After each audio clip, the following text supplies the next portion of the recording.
crossing dimensions of time and space. Technology beyond comprehension. They are watching. They are waiting. They are already here. Visual explanation was that nothing had come down to the ground. We've eliminated everything.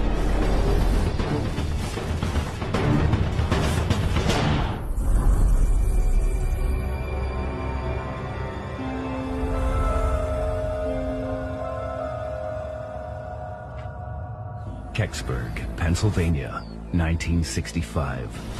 In a decade marked by conflict and unrest, this tiny hamlet in the hills southeast of Pittsburgh remains untouched by the troubles of the outside world. Until the evening of December 9th. For local resident Stan Gordon, this night marks the beginning of a lifelong journey. I remember that evening quite well. I was 16 years old. I was actually tuned into KDK radio in Pittsburgh. There was a great radio show that was quite educational, and I used to listen almost every night. If you're just tuning in, folks, there's a major story breaking about a strange light streaking across the sky. The reports initially came in with this bright fireball being seen from the tip of Ontario over Michigan, Ohio, and Pennsylvania. From the calls we're getting, it appears the object is tracking southeasterly over the state towards Westmoreland County. So keep your eyes to the skies, folks. On the edge of town, 40-year-old truck driver Bill Bulabosh tinkers with his prized possession. I was under the wood and I could hear this sizzling noise, and I looked at the car. I thought, well, there ain't nothing in the car.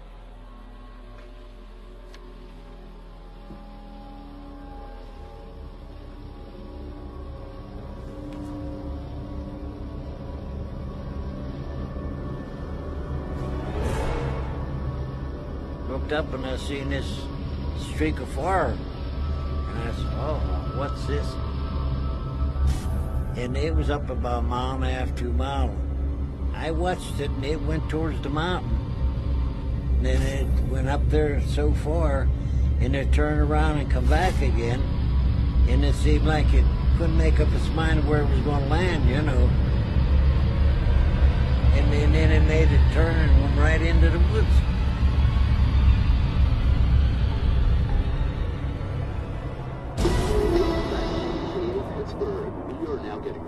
That the object has come to Earth in the Westmoreland Hills. KDK was breaking in with live reports that an unidentified flying object had reportedly fallen near the village of Kecksburg. And the latest on the bright light situation, local police have been dispatched to the scene as calls continue to flood the phone lines here at KDKA. We'll have more for you right after a word from our sponsors. I remember that night I was running back and forth between the TV and the radio trying to listen to the latest reports from the different sources to find out what was going on. There was some thought that maybe this had been an airplane that may have exploded in the sky out towards Greensburg, towards Westmoreland County. As you can see, the curious have gathered here on Coons Lane near Kecksburg. They, like us, are hoping to find out what exactly has landed in these woods. I got in my car and I went up the road. You couldn't get near the place for automobiles on that back road. Get up there and I says, oh my God, where's all these people coming from?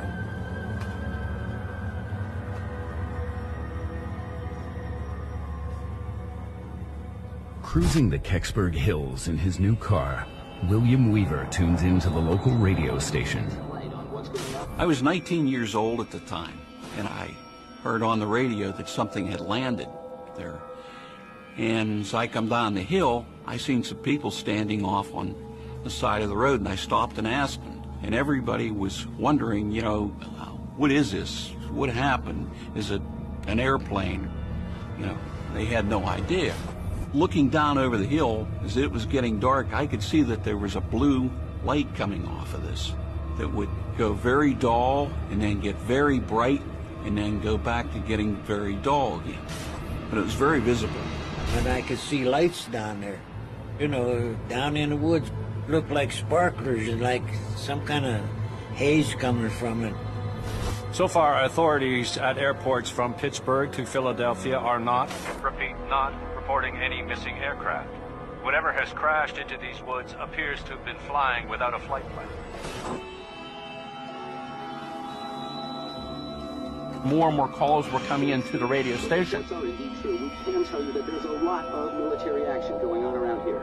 We have seen numerous military trucks driving toward the site of the alleged...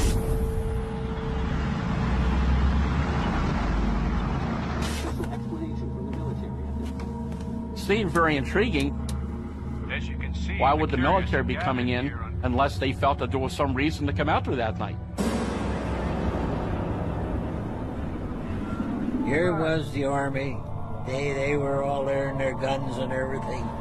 They kept everybody up there on the road. All we're able to observe, apart from the ongoing military activity, is a strange blue glow emanating from the site. And I don't think anybody in that area had ever seen that many soldiers in Kecksburg. There was no bluff involved in what they were making the people do. He told me, back my car out of there and get out of there right away. It's either you move it or I'm going to confiscate your car. The military has blocked off all incoming roads. Soldiers and state police are not allowing anyone near these woods. Some people have gone on record and said that soldiers actually aimed their weapons at civilians to prevent them from going down into the area. Why would so many military personnel be sent to a small farming community with armed soldiers aiming weapons at certain civilians trying to get down to the site? Where did that jurisdiction come from? And what was so important down in the woods that they didn't want the public to see?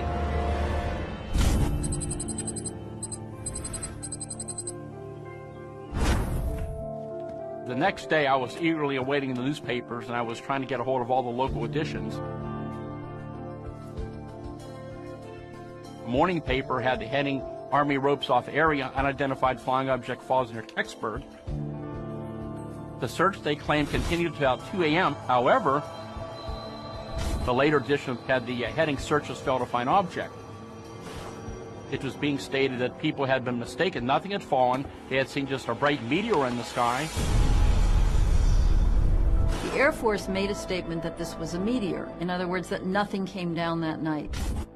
They said that a three-man team went out to investigate something that started a fire and searched the area and came back at 2 a.m. and found nothing. I seen it. It made a turn and went right into the woods. I could see that there was a blue light coming off of it. And this went on the whole time that I was there. The only official Air Force document that was ever located on the Kecksburg incident suggests that there was only 3 Air Force personnel involved.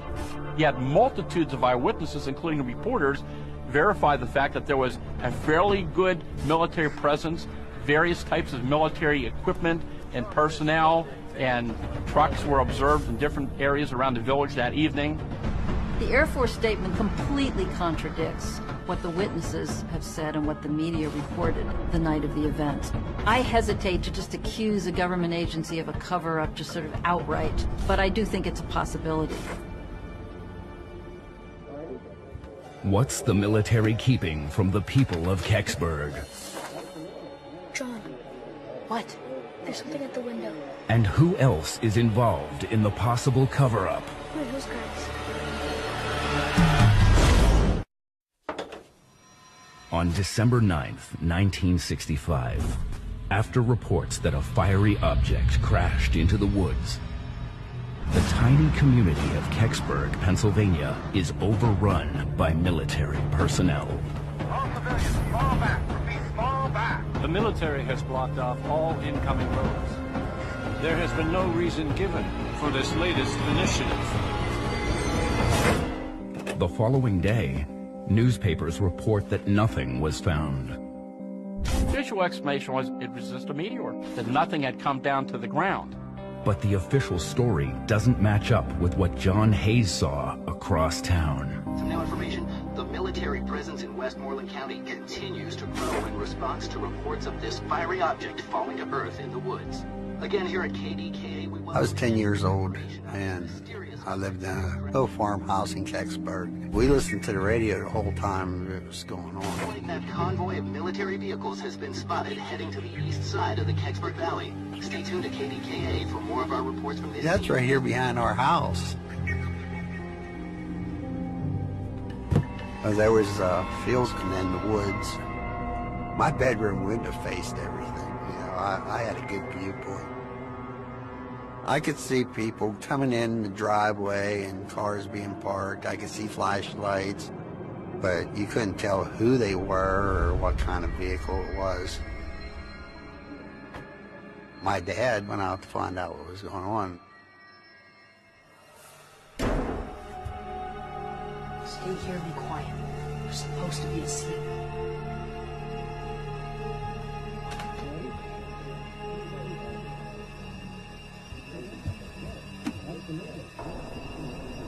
When my dad came back in, he wasn't alone. There was military people with him. My house was converted into a military base for a little bit.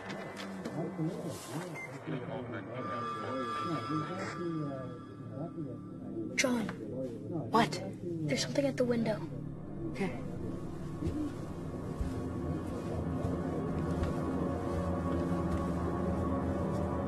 I seen these guys. They was in like moon suits or whatever the heck you want to call them.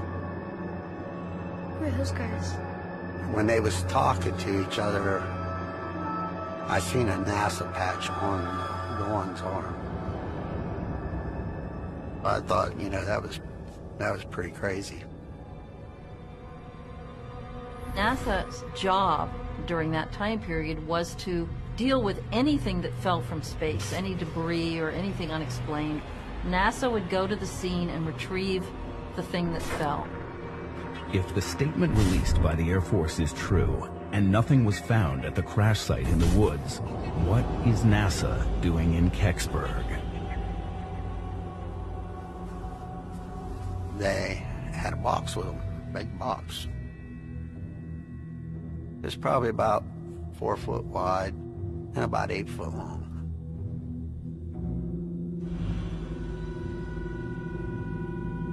Then it walked down through the field and down to the corner of the woods where everything was going on.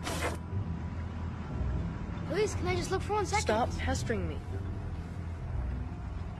When I was looking out my bedroom window, I was watching the cars and stuff like up on the driveway, and just sort of watching what was going on out there. This Jeep come down through and then truck come down through. And it was just a big flatbed truck, you know, it was empty. They was probably down there for a half hour to maybe 45 minutes at that. And they came back out with something on the back of the truck. So what's going on? It was dark, you know, I could just, you know, I could tell by shapes, you know. It's probably about the size of a Volkswagen, you know, from where I was at. And when they went down, it didn't have nothing on it. When they come back out of there, it had something on it. Because of all the witness reports, the newspaper reports, the radio coverage, we know that something came down that night and was taken away on a truck. I believe that there are people that have either direct information on this case or have knowledge of the event, and I believe that it's very possible that there is physical evidence out there. Could that fireball have been something other than a meteor? Did a meteorite land in the Kecksburg woods? Meteorites are meteors that hit the Earth. They're rocks from space that we actually recover on the surface of the Earth. Most meteorites come from the asteroid belt. We also have some meteorites that come from the planet Mars. They're blasted off of Mars by impacts, rocks go into space, and just like the bugs on the windshield, when you drive down the highway, those rocks also hit the Earth, and some of them survive and are recovered as meteorites. We also have meteorites from the moon, same story. Meteorites are coming to Earth all the time in the form of space dust. We estimate about 100,000 tons per year of fine-grained material. Rocks the size of my hands, the size of a basketball, the size of a car are much rarer. They brought these special boxes in. They took it down toward the impact area. So the question is, what were they going to put on those boxes? In the mid-60s, there was a heightened awareness of the potential that meteorites could carry alien life forms. In these rocks, there are fractures, there are cracks, there are crevices, and the possibility exists that microbial life, as we know it, could live inside a rock and be transported to another planet and survive that journey. As a result, partly of this kind of sensitivity, the rocks from the moon brought back by the Apollo astronauts were actually quarantined for a period of time. This is called planetary protection. A falling meteorite can't account for the object's varying speed or erratic trajectory. Those local people who saw the object descend said it did not come down at a high rate of speed, but it came down relatively slowly. The cosmic velocity, the orbital velocity around the sun that an object has, that it brings with it when it enters the Earth's atmosphere, is huge, between 36 and 72,000 kilometers per hour. You need a large force to veer it off course, and we've never observed that in a meteorite. People saying about a meteorite. Meteorite goes straight up and down, you know, it don't turn. It seemed like it was radio controlled or somebody was controlling it to do that. If the object wasn't a meteorite, what did the military haul out of the Kecksburg woods? I don't think it was a meteorite because I don't think there would have been as much secrecy over a meteorite. When I woke up the next morning in the military, they was gone. Me and my brother, we went over to investigate. What is that? He looked at us and he said, "You need to get out of the woods because there might be radiation."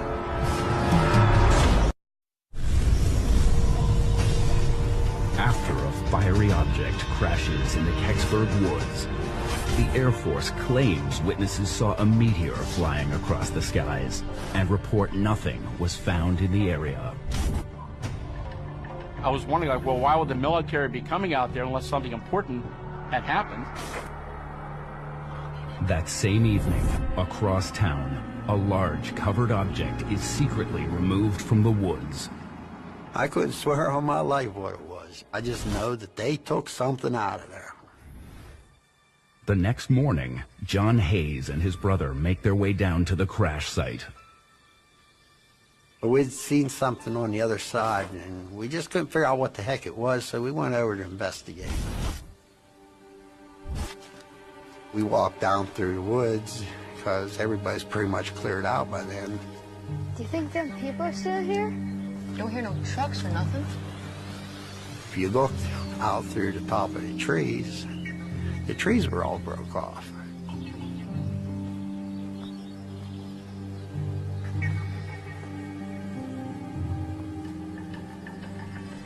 What it was a big burn area. The woods was burnt all off right there, and we're walking through there, and it was probably a good 400 or 500 feet. The evidence suggested that there was a pattern of tree damage down there. It was not a situation where the whole forest was damaged by some kind of ice storm or something. There were isolated trees that were kind of in a trajectory that made sense for an object that was coming down and fit the descriptions of what the witnesses had said.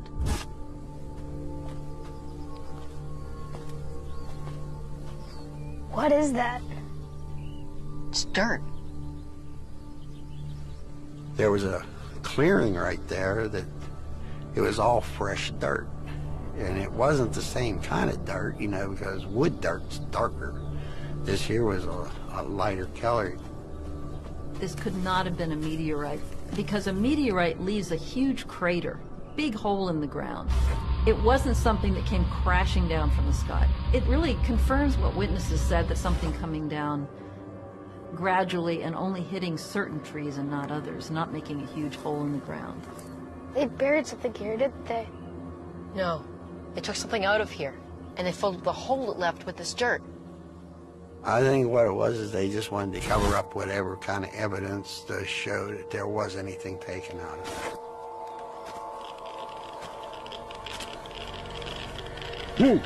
What the hell are you boys doing here? We live in a farm, over there. You better get on home. This woods are full of radiation. Yeah, we live here, you know, we're down here all the time, you know. He says, well, you need to get out of the woods because there's a chance, you know, that there might be radiation. Where could the radiation come from? In the 50s and the 60s, there was work on developing nuclear rockets and nuclear-based propulsion system for aircraft. And those propulsion systems released a lot of radiation into the open atmosphere. Whether that ever got employed beyond a research activity, I kind of doubt it. Now, there could be something with the payload that the vehicle carries that resulted in radiation being left over in some area. Conceivably, if you were carrying a nuclear weapon, if that weapon had been damaged, you know, that could have some radiation that would hang around for a while and be measurable. But that's not a common thing that somebody might encounter. A serious radiation threat helps to explain the secrecy surrounding the operation. Project Moondust was an Air Force intelligence operation scattered around the country during the time of the Kecksburg event in December of 1965. It was retrieval teams, very secretive, that would go out and collect space debris and anything that was unidentified that fell from the sky. And they were much more secretive than NASA was. We don't know if there were any Moondust officers there or not, but it's possible there were. I think what happened is maybe a piece broke off, whatever they hauled out of there, and they was down there looking to make sure that there wasn't nothing else there that somebody could say, well, here's proof, you know, that you took something, you know. And I think that's what it was all about. In the days that follow, news about the sighting quickly fades. The reporters apparently took at face value when the government came out and said that people had seen just a bright meteor, and that was accepted by their editors, and they went on to the next story. But local witnesses stand by what they saw. There was a small group of local people who believed that they were certain nothing happened that night, that nothing was going on, that there was no military there. It got to the point where there was name calling and people were accused of making up their stories. People that was friends for years, even families that broke up over it. When we talked about it, there was people who called us liars, that this thing never happened. And we got the sense, well, we'll just quit talking about it. Until Bill Bulabosh steps forward to challenge the Air Force statement. You hear these people saying nothing happened. A lot of people don't know what I know. There was a bell. I didn't know if it was going to blow up or somebody was going to come out of it or what. A series of unexplained events surrounding a mysterious crash in the woods near Kecksburg, Pennsylvania, shines a spotlight on the small rural community. The sheer number of witnesses to this event in Kecksburg was phenomenal. There were many people that saw it at different stages. Some saw it in the air, some saw it being carried off by the Army trucks. But official sources deny military and NASA presence and maintain nothing landed in the area. Even though teams of men in anti-radiation suits are seen combing the woods. The government never come out and said this ever happened. They didn't want to publicize. They were trying to kill the whole subject. I think the confusion was the fact that nobody really knew for sure what people had seen. So resident Bill Bulabosh speaks out to set the record straight. You hear these people saying nothing happened. I know better, right? So I was there and I seen it.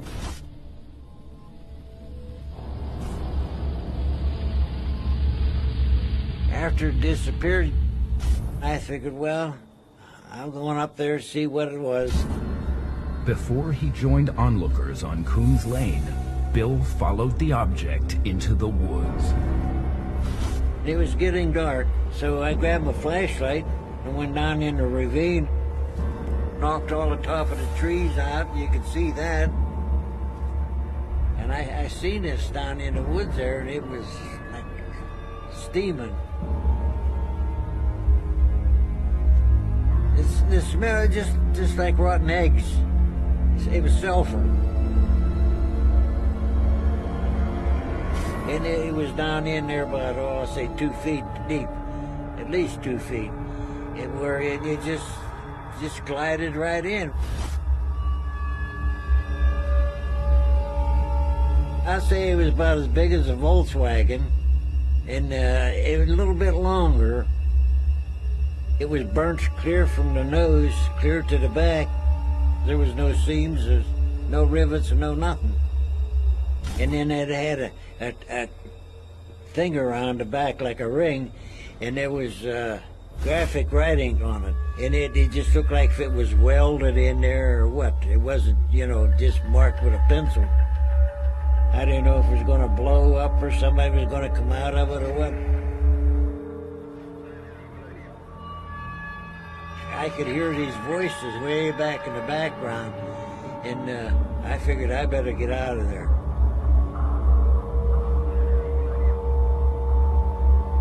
They, like us, are hoping to find out what exactly has landed in these woods.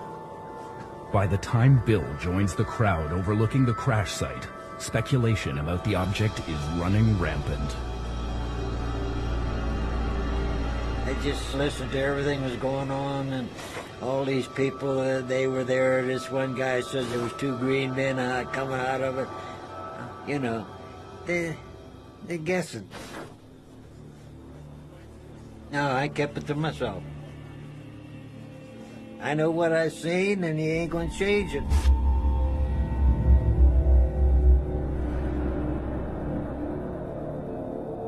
Fact is that here was something that was on the ground, it was a physical object, and apparently the military came in that night and recovered the object.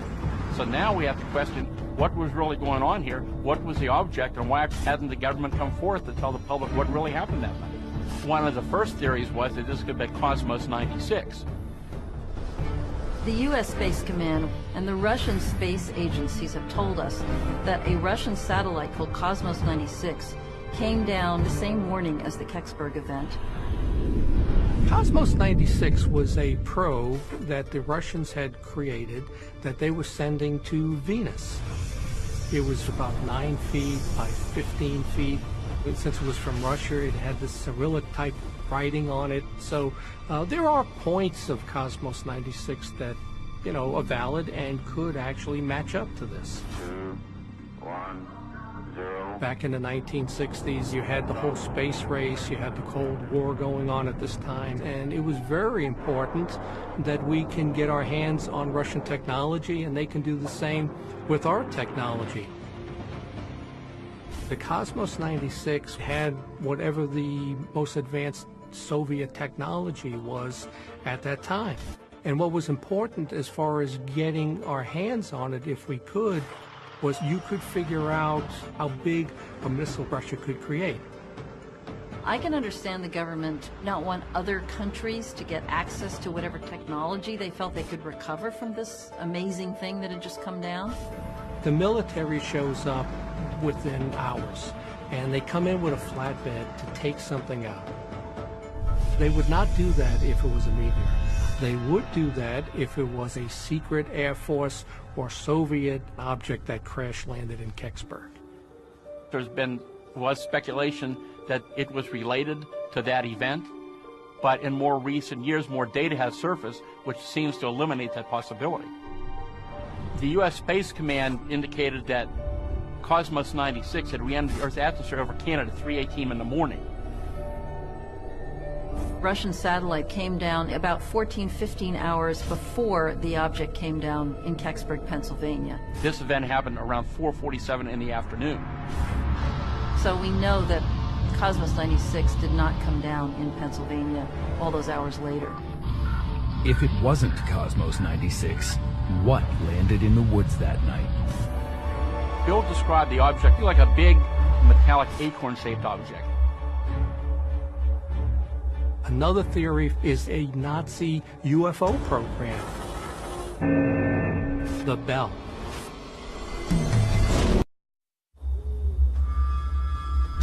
When an eyewitness discovers a glowing, bell-shaped object deep in the Kecksburg woods, the military's insistence that nothing was found at the crash site is put to further test. We have documentation that shows that when it's convenient, when they don't know what something is, they will often just say it's a meteor, just to make it go away, just to give something to the public. After ruling out the possibility, the object was the downed Russian satellite, Cosmos 96. Residents look to a more radical explanation. It either had to have been some kind of highly secretive experimental craft of some sort, or it was something from somewhere else, some kind of extraterrestrial vehicle or probe or something. We began to accumulate a lot of information, which began to suggest that there was a lot more of the story.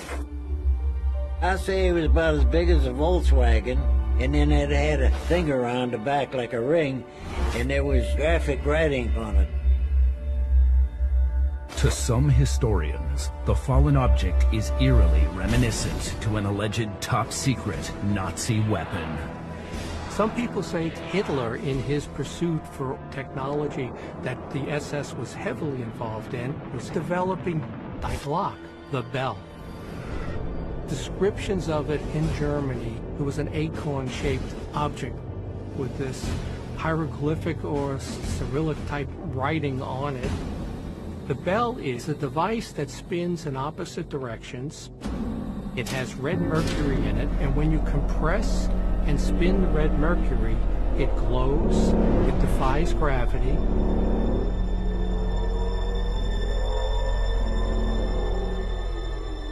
The purpose of the bell was an object that can really manipulate time and space. My understanding is, depending on what you read, is that it's some type of time machine. Why it was important was if you can manipulate time and space, your army can actually come up on another opposing force, and then you turn it off and they're standing right in front of you. It's a weapon, is what it was. The similarities between the alleged Nazi bell and the object in Kecksburg extend beyond size and shape. Now, one of the things that happened was that it gave off tremendous radiation. The radiation from the bell solidified the blood in humans, and it turned plants gray because it killed the chlorophyll. It was very dangerous.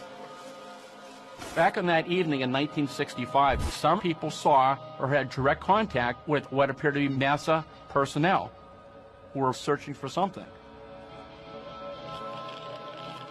There was some talk that maybe radiation was involved with whatever had fallen. If the object in the woods was the Nazi bell, how did it end up in Kecksburg 20 years after the war? There was something called Operation Paperclip. It was an effort by the United States to get German technology, and the Soviet Union did the exact same thing. So another theory for the Kecksburg crash is that either the United States or the Soviet Union got their hands on the technology for the Glock, the bell.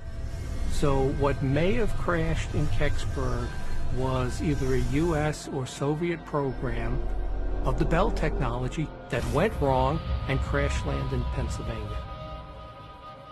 The Nazi bell is, again, it's one theory among many. There's no indication that I'm aware of that this was an actual working project. I still say that the most likely explanation is either some very secretive, very highly advanced space probe, or we still could be dealing with an extraterrestrial spacecraft.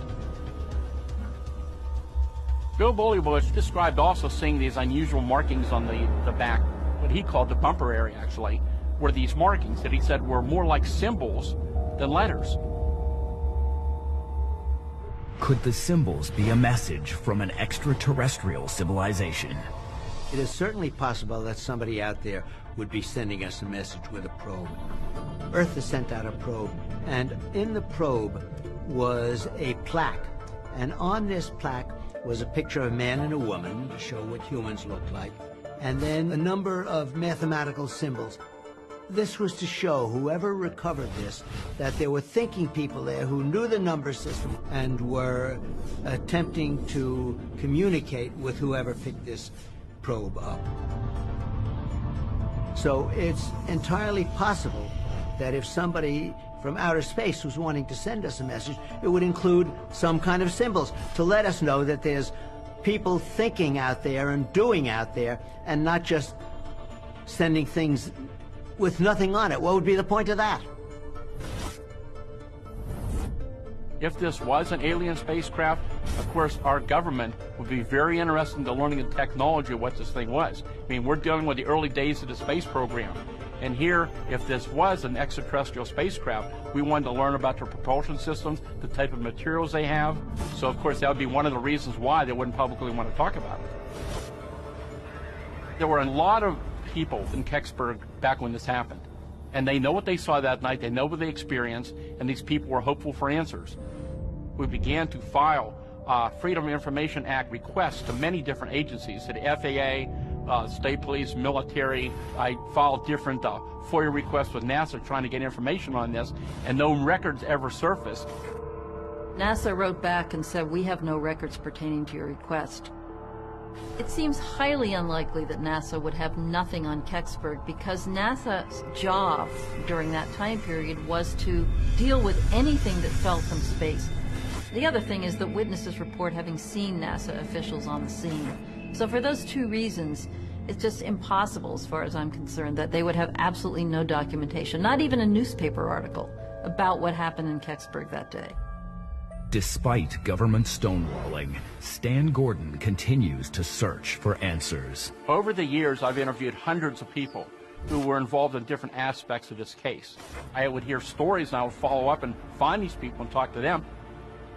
The Kecksburg case was unique because it involved the crash of an object. Something fell from the sky, which we know was carted off in a truck, which means that physical material still exists somewhere. It was our government that retrieved it. They must know something more about it.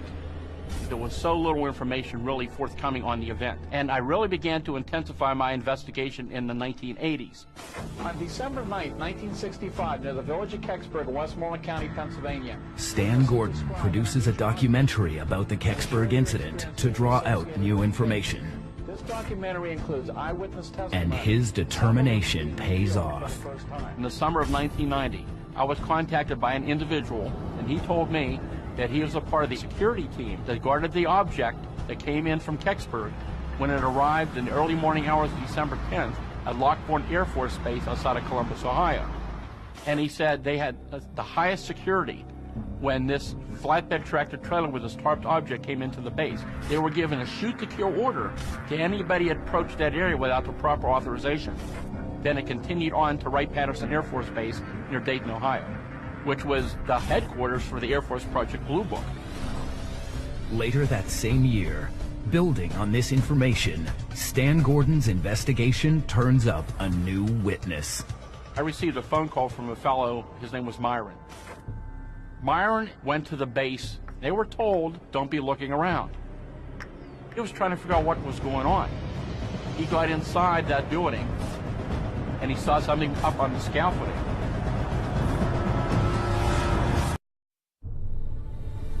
"25 years after a mysterious crash near Kecksburg, Pennsylvania, local residents remain in the dark as to what fell in the woods and where the object was taken.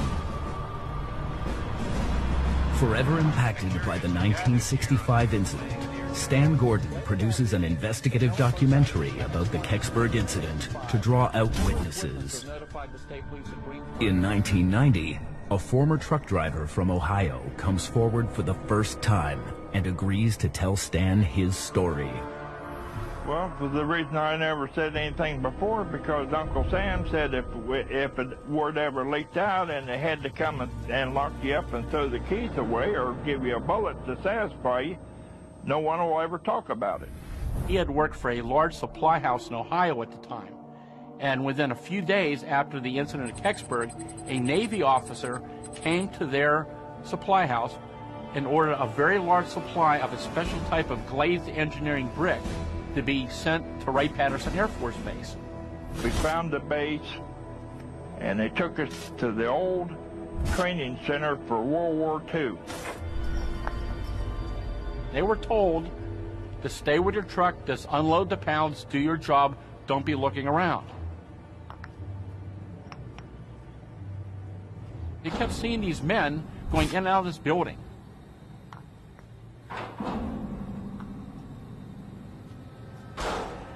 So when he didn't see anybody around, he went and looked in the entrance of that building.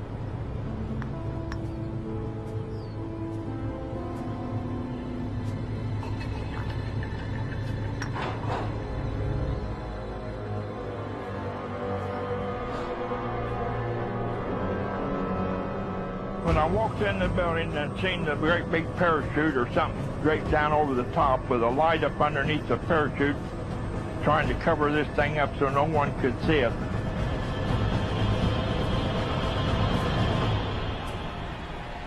It was sitting there on stilts. It had a bell shape there, and they was working on it. The spaceship looked like a large acorn. Runs about 14 feet to the top and about 10 to 12 feet wide at the bottom, with a collar on it that has writing on the collar. And you could see where they was trying to get in through one of the openings. I also seen an object laying on the workbench. And he said the lighting wasn't real good. But on that workbench, it was a white sheet covering it. So he couldn't see any detail, but I have no doubt in my mind that the body laid on that table had 3 index finger, and his skin looked like lizard.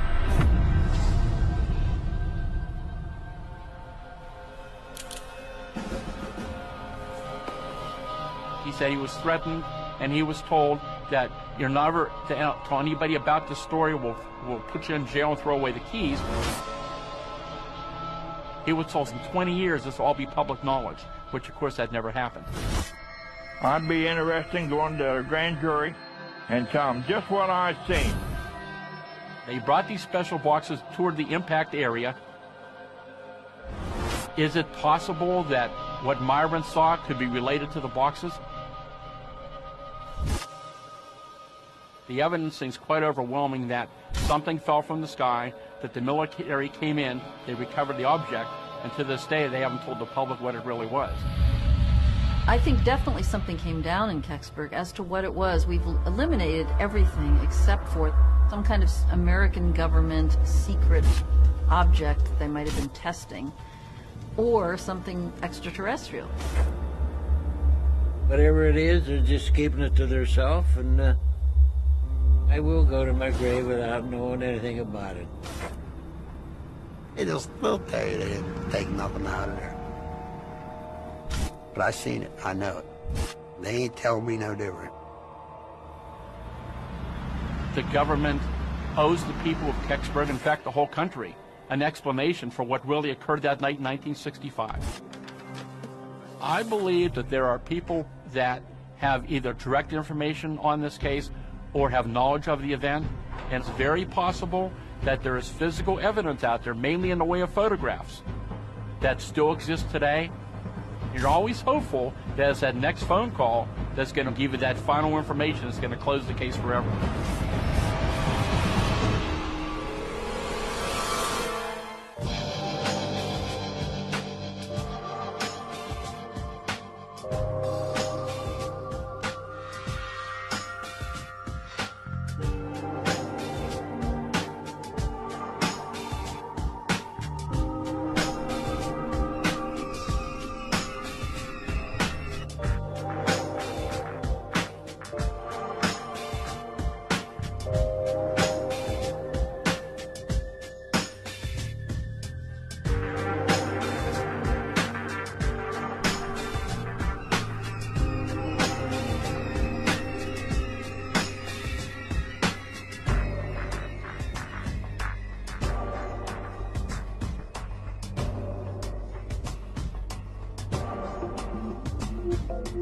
Paranormal.